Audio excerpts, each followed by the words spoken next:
Out, out, out. Not once, not twice, but repeatedly, until the words became a chant, and it was obvious that for reasons all his own, he didn't want to return to New York City, to his parents' apartment on Sutton Place. Now, 17 years later, he had gotten his wish. It was 1986, and he was starting his freshman year at Vermont College, a small liberal arts school in Northington, Massachusetts, 2 hours west of Boston. An alternative school, according to the Vermont brochure, on whose cover there appeared a picture of Rousseau sitting next to a cow. Henri Rousseau? Jean-Jacques Rousseau? The students didn't know, and they didn't seem to care.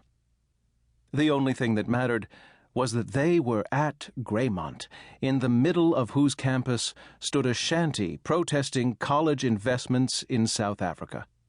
A shanty so large it could fit practically the whole student body inside it. According to one upper-class math major, more nights per capita had been spent sleeping inside the shanty at Vermont than in any other college shanty in the United States.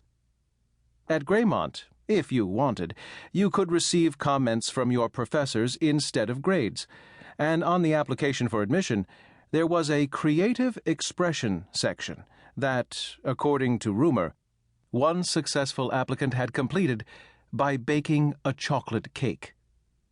Hash brownies, a student said. The guy got the dean of admissions stoned.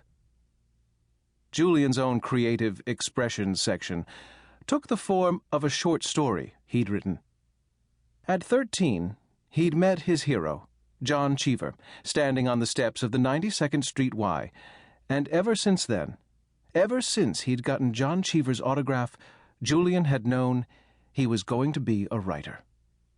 But that would come later, once classes had begun. Right now, Julian waited in his dorm room to greet his new roommate, a young man from New Jersey who had assured him over the telephone that he was bringing the largest stereo system Julian had ever seen. It was going to take the two of them to carry it up the stairs. Julian's roommate was right. The promised stereo system, when it was delivered, looked like an intercontinental ballistic missile. It was a stereo system paid for by Ronald Reagan and built by the United States Pentagon and directed at Mikhail Gorbachev and the Soviet Politburo. A stereo system that could blow the Russians out of the sky and turn them into a mushroom cloud.